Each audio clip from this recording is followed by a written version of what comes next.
মেখলিগঞ্জ খেলার মাঠে গ্যালারির কাজ ও এসডব্লিউএম এর কাজ পরিদর্শন করলেন মেখলিগঞ্জ পৌরসভার চেয়ারম্যান প্রভাত পাটনি।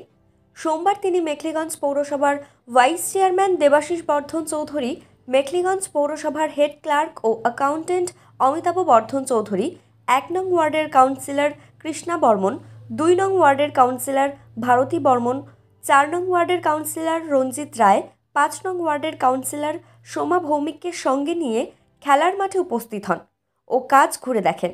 এরপর এসডব্লিউএম পরিদর্শন করেন। এই বিষয়ে কি বললেন মেখলিগঞ্জ পৌরসভার চেয়ারম্যান প্রভাত পাটনি, আসুন শুনে নেওয়া যাক।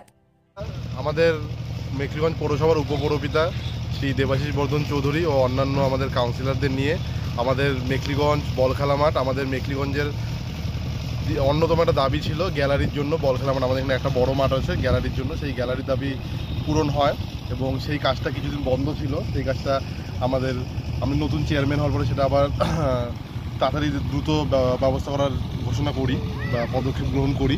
সেই জন্য আজকে কাজ শুরু হয়ে গেছে। মোটামুটি আমাদের এপ্রিল মে মাসের মধ্যে আমাদের কাজ কমপ্লিট হয়ে যাবে। যা আমাদের যে এজেন্সি রয়েছে, এজেন্সির সাথে যা কথা হলো সেই কথা অনুযায়ী তারা বললেন এপ্রিল মের মধ্যে তাদের কাজ কমপ্লিট হয়ে যাবে। সেই কাজের পরিদর্শনই আমরা এলাম।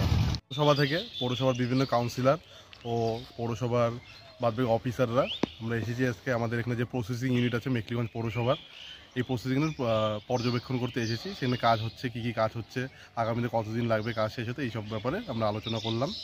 এই জন্যই আমরা এখানে এসেছি।